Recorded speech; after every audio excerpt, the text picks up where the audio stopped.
So ayun mga boss, first time ko makaranas nito. Tingnan nyo mga boss, oh. Yung metro may ahas sa likod.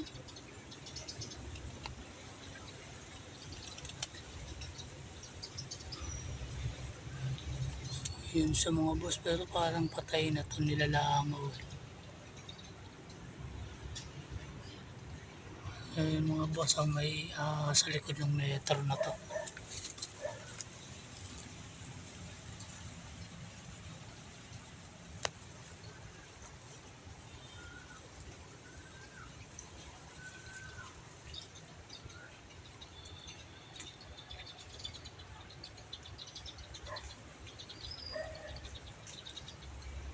So yun siya, oh. Kasi hindi ko alam kung buhay ito mga boss. O patay na, pero parang buhay siya.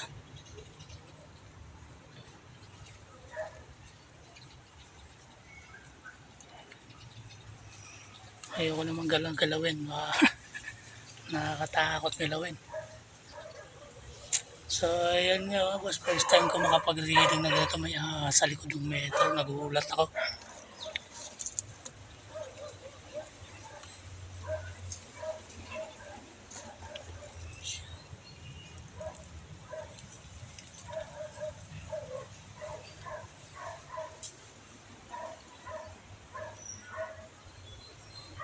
Ayun nga, hayaan na lang natin siya dyan.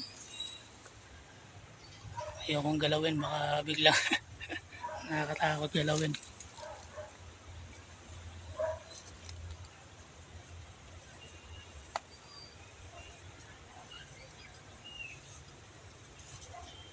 Pero na okay naman na ito boss, mga boss, na reading ko na itong metro.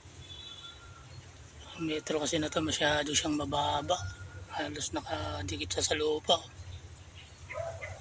Medyo mataas kasi itong area na ito mga boss, yan siya.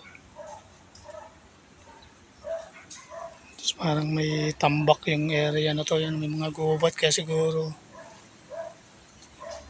karoon ng ahas dyan. So yun mga boss, hayaan na lang natin dyan.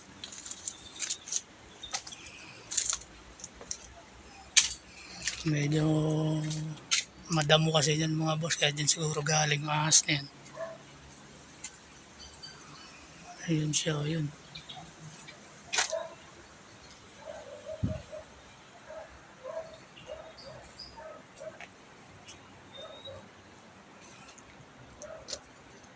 So ayun mga boss, hanggang dito na lang, nagulat lang ako. Late ko na nakikita na may ahas pala.